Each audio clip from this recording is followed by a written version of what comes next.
thermometer if it gets close enough. These guys have had babies. Boy, that's less than half a degree. Well, science. That's 70.3. Can you see that? Action.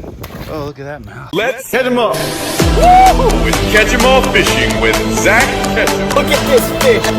Catch 'em up. The wind's kicking up a little bit. I'm gonna bring my whole dandy phone out here just so you guys can see what is going on here. So this is the secondary, this is the big pond, right? This is connected, this is all a river system.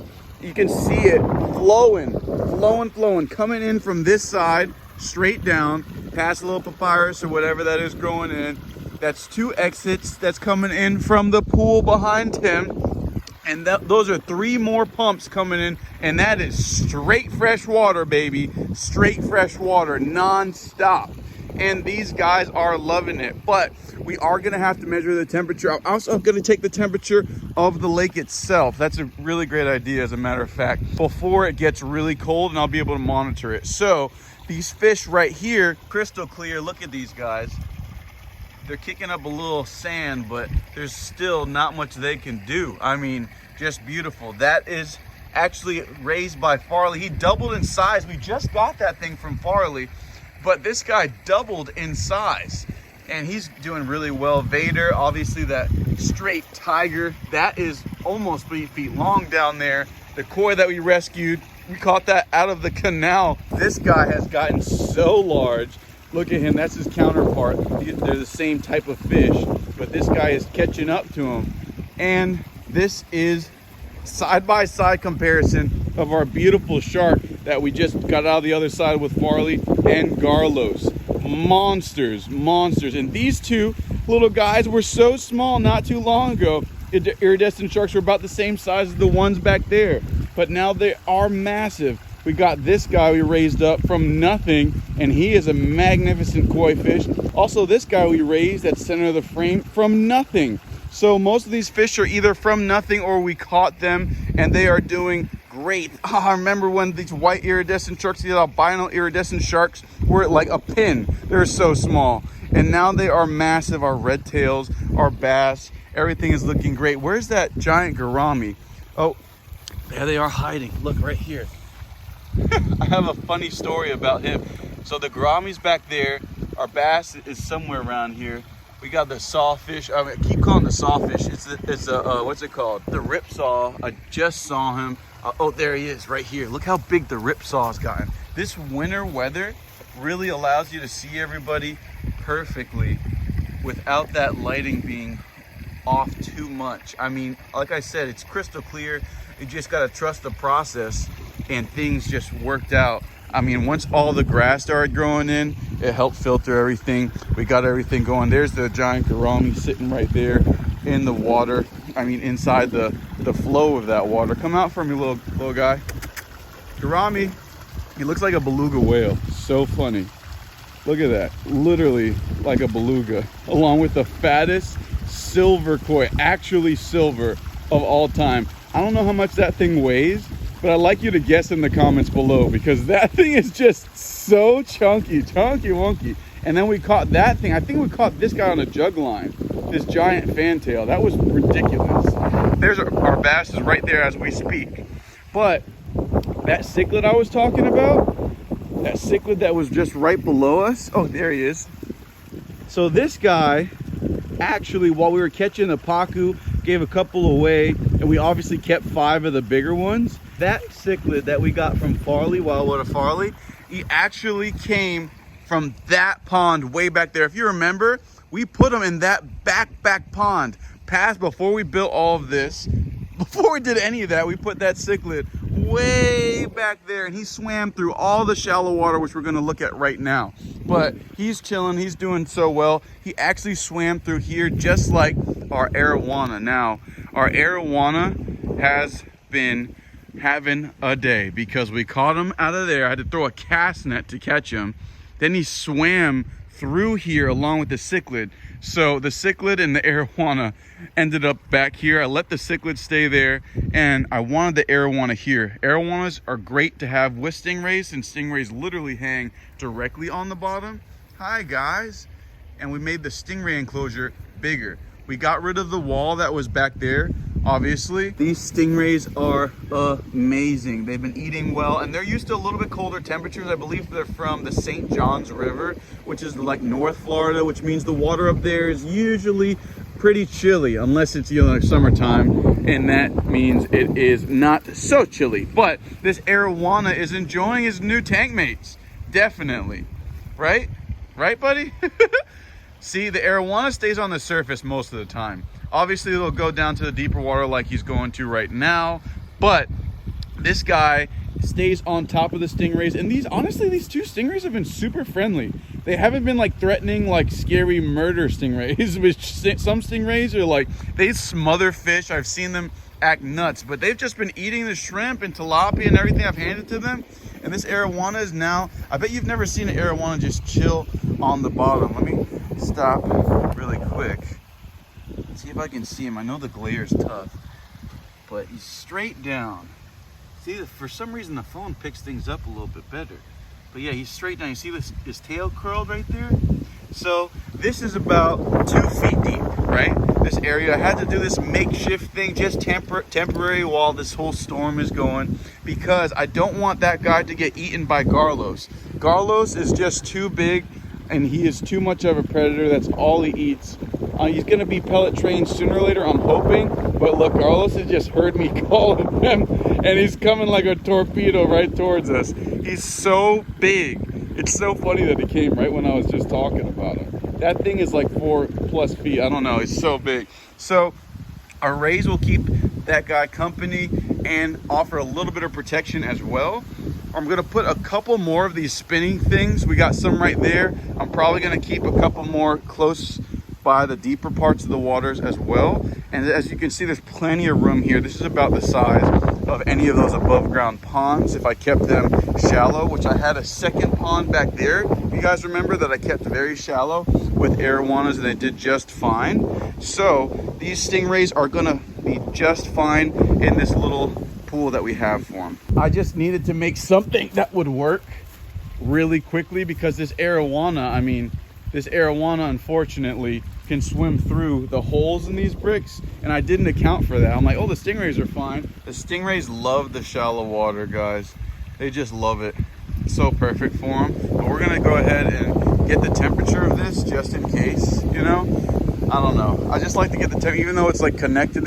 Should all be one temperature, but since this is about 30 feet away from the start, I just want to make sure that this is all flowing properly. And then we'll get a temperature of this. This is the molly stream. So you can see there's millions of these little tiny mollies and little mosquito fish in here. Millions, billions and millions and trillions. And they go all the way back. And now the back pond back there, that's all that really should be in it. It's pretty crazy right here. Wow, it really came together really nicely. Crystal clear on all sides, all the way through and through. I don't really like the way this thing is sticking up and looks, but I can modify that. I just did that yesterday because it really got a lot colder than I thought really fast. The water is looking clear right here. We got Terrible Tim. What's up, dog? And everything is just coming together. Hopefully the great winter storm doesn't take away all these beautiful little clovers. Come on, dude. Looks so nice out here. So this is crystal clear. As you can see, what I was saying before, all of this is molly village, all mosquito fish mollies, everything, just millions as far as the eye can see. And all the nursery, they go up there, right? And they come back over here for refuge. And now that's all there is back here. Just endless supply of them. But I'd really like to turn this whole pond actually into an estuary for a sturgeon or something really cool. And then when the stingrays get really big, I'd like to turn this into Stingraytopia, when they get like really big. Now that we have all the fish pushed over to that side of town, we could add a bunch of sand and to just cover up the dirt, because those stingrays will rough it up, but the sand will stink. The sand will sink, and the dirt will lift and flow out right into the woods, into our well. So that's perfect. Guys, it is so chilly, like ridiculously. So I got my Pacoons behind me. There's a whole tribe, and I have Big Red. So let me show you. It's a little bit easier to see for some reason with the camera phone. These guys are all in here. Now I gave a few away, but as you can see, there are the two bigger albinos and a big massive one, which is just doing a backflip for us. And that's a Tambaki hybrid. That's actually a black pacu and this other Tambaki, which we do have in here. The Tambaki that we have in here, they're green back. There's one. This is crystal clear, but at this point in time, it's kind of tough to see past the glare, but yeah, here he is. He's swimming towards us. Good boy, we just put him in here. So this green back Tambaki is what's mixed with the black version of this. It's called a black pacu or a red belly, right? So these are albinos, and they just came up for the camera, and so did Big Boy. But that is a hybrid black pacu, aka Tambaki. We have the two Tambakis and two beautiful albinos, and this 50+ pound gigantic black pacu, aka Tambaki, mixed in with Big Red. Now that's the first pool, and Big Red, as you know, as you can see, it's still active. The water does feel warm. You're a good boy. You're such a good boy. I love you. So Big Red, these are the only fish that can be with Big Red. Otherwise, he'd eat everything else. That cichlid he was in, the cichlids are usually pretty hardcore, but not hardcore enough for Big Red. I mean, look at the size of that thing. Oh yeah, and these guys, obviously, which I grew out from 1 inch long. They are amazing. All these albino, beautiful plecos, unique plecos. A couple of them we caught, but most of them we raised. I mean, we got one from Farley too that he raised up. But these guys are looking amazing. And oh yeah, we caught that one like a million years ago, the Albrano. But yeah, this is our first pond, and this is very, very large. This is like 3,000 gallons, if I had to guess, something like that. I think I did the math a long time ago. And for our little fish in here, we have all of these guys that have grown so big. We had that problem with that peacock bass, but the elite have survived. And we still have a nice fat swarm of these beautiful, beautiful orange mollies. They are just gorgeous, and there's a nice school of them, and that's what we want. I really love those guys. Orange is one of my favorite colors. Honestly, this guy is one of my favorite colors too, and a mango. Those beautiful mango fish we had before I made that error with the cleanup and I killed like all my fish. That sucked. Yeah, look, there's the babies right there. These guys have had babies. I let a little bit of this growth just grow over. You can see the little tiny specks of orange. They're just swimming in between the schools of the bigger orange fish. Those are the children. And they actually have their babies, and the babies come and hide in here. As you can see, oh look, there's billions of them now. Those guys are just the regular ones, but you can also see some of the specks of orange down there. Those are also babies. It's like their little nursery. All this little overgrowth that's just growing into the water. It's all really coming together really nicely. But they're hearing me, they're coming to me, they think I'm gonna feed them. Not yet, it's really chilly. But I wanted to show you, oh yeah, the iridescent sharks were growing out. Thanks to our friend Richie, he had a couple more. We're gonna let these guys grow. They can also be with Big Red only because Big Red can't catch them. The iridescent sharks are really fast, but we're gonna have to remove them, unfortunately. I forgot to take them out before putting in these pacu once I realized that water temperature was flying down, which we have to measure actually. We have to measure the temperatures of each individual system, even though it's all one. Like we have 2 ponds right here, we have 2 pumps going in, zooming right over there. Those are 2 pumps and they're connected to 2 different outlets, right? And then we have 3 more pumps right here. 3 more pumps back here also pushing water. That's why there's so many gallons per hour coming in from the lake and then going into our well. Guys, it's me. It's so cold that I turned to bones. This is my Catchem crow, and this is the only thing that's allowed me to scare away all these iguanas. Even Jax himself. This guy has literally caught cougars and thrown them in there. Not cougars, when they're called down here, panthers. And he's thrown them in the air. You're such a good boy. And the coyotes don't go and mess with that big boy. But unfortunately, it is freezing down here in South Florida with this Arctic something is coming down. I don't know what's going on. It's always one thing after the next. It's so cold that even my Skeletor friend right here is losing his feet because it's getting stuck to the earth. Oh no. All right, we're gonna stretch them out, make sure those iguanas don't get any good ideas. It's only been a couple days since the weather just started approaching on us. It's not like freezing as it will be very soon. In the 20s in Florida, we have green grass year round. This is January. We should just be chilling. We're gonna check the temperatures of our 3 sections. Oh, actually we have 4 now, 4 pond sections. We have first our bigger pond right here. This is just our 14-foot pool that we've used for a while. Now we have our super big pond. Now that's where our giants are. Then we have a little new section that we just built. Now that has the stingrays and arowanas. Past that, that's all in the shade.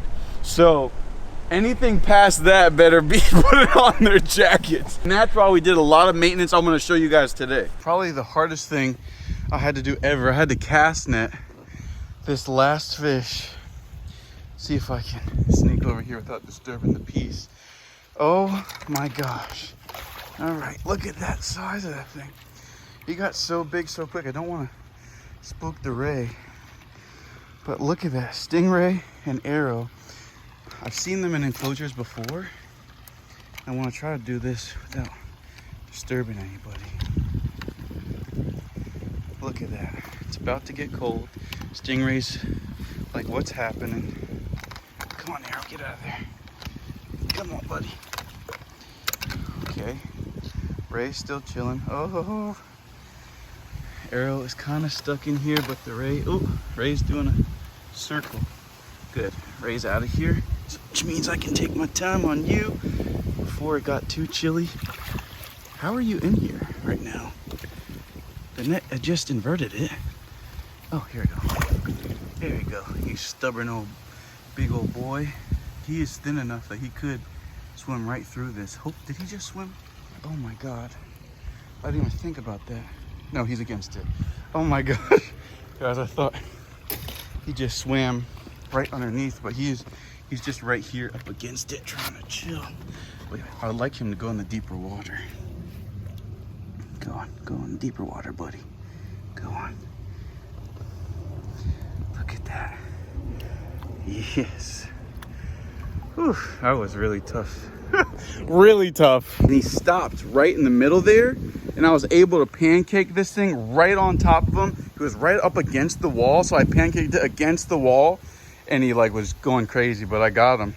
The arowana is right here on the other side now, and I just caught this guy. Realized he swam right through there, and he's a good boy. I'm probably just gonna let him do his thing.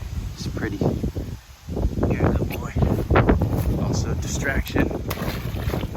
He likes being inside the walls here, but he can honestly just stay there and chill. Now I'm finally gonna place him with the stingrays without tangling them up. Without tangling them up in the net too bad. Oh, look at that mouth. Now you have to stay here, buddy, before Garlos gets you. Don't trust Garlos yet. Please. Okay, I think that'll keep him in here for now. Stingrays are looking chilling. That should keep him from going anywhere. If he does go somewhere, it's gonna be back where he was over here. Probably not the shallow way. I mean, this is really, really hard to get past, so. But hopefully he stays here. I don't even need a light. This thing is awesome. I don't remember bringing this out. So this is our thermometer, and we've used this. I've used it actually on the pool. That's why I really bought it. But I've been using it recently to check the temperatures before it got super freezing. So this bad boy also shows the temperature. Now this just shows the water temperature, but this shows the surface temperature, right? The air temperature above the surface, I'm sorry. And then below, about, 4 inches or so below the water's surface. So that is the temperature we're looking for, not this on top, guys. I don't want Big Red to eat it. Look at Big Red. Big Red is like, he hears my voice and he's like, dude, what's going on? That's delicious. Actually, you know what? Let's go on this side. Now, that gives you a direct reading. Sometimes it takes a minute. We are freezing. In South Florida, that means I'm not going outside. So directly from Oh, that's a 3-degree difference. Wow. So it's 66 over there in the shade, right by those plants, and the water that's coming directly from the lake is 69.4. That's interesting to know. Before we go over here to these fish are looking great though. Fish are looking great. Stand over here, Tim. So this is pretty much, I'm gonna throw this where the pumps are. So go ahead and give this a toss. Oh, 70 degrees, look.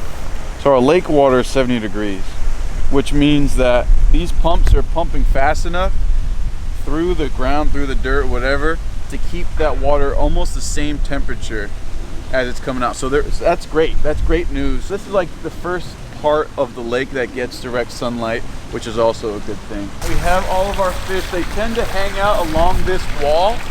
So we're gonna measure right where Vader is always hanging out. He seems to be one of the kings here. I'm gonna go ahead and measure right here. That's where they really like. That's one of the deeper pockets of this area. So you're good, Tim. I'll sit down. See what's going on. I just got this thermometer off Amazon. It's been awesome. It was 69 was drifted out there, and in this little deeper pocket, it's exactly the same temperature as the lake. Can you see that in my hand? Zoom into this. Can you see the thermometer? Yeah. It's 70 degrees, so it's the exact same temperature as the lake. That is amazing. It's right below you, Tim. Look straight down. All that water is straight pumping. That's directly from the lake. 3 pumps directly into here from the lake, and then 2 more from that pool that we were just measuring, and that pool is about 68, 69. So we might have to put another pump just to make sure that pool is extra warm. That pool is a little chillier than this area. Look at our beautiful arowana, the stingrays. Look at these guys, man. That is just so sick, dude. I love it. Perfect habitat for them. It's so natural where they would be, you know. Right behind you, if you check out all of our fishes, the deeper part, right? That's the first part. Now it swings over. We just move all of these bricks, the whole pallet full of these stones, and we put them over here, made it a little bit wider for the stingrays as they grow and get bigger, get larger. So I don't want to spook them too bad, especially the arowana since he's getting used to it. But at the same time, full science. Perfect. Still didn't scare the fish. All right, I'm gonna go ahead and sink this since I can't see the top of the thermometer. And that's 70.3. Can you see that? Sorry, I was moving a lot. 70.3, baby. Our stingrays are absolutely chilling, and so is our arowanas. Oh, does that say 70? It's even warmer right there. 70.5. Oh, here, look, it's updated here too. 70.5. That means this is affected, you know, by the direct sunlight, which is good for the back area. This is all flowing past us into this back area, but there's nothing back there because I got spooked. But we have to have that nighttime consistency. It's actually not bad. 69.3, 69.6. That's not too bad. We got less than half a degree is what the temperature. We've taken many times the temperature up here because I'm a little bit spooked. But we have our giant pacoons back here.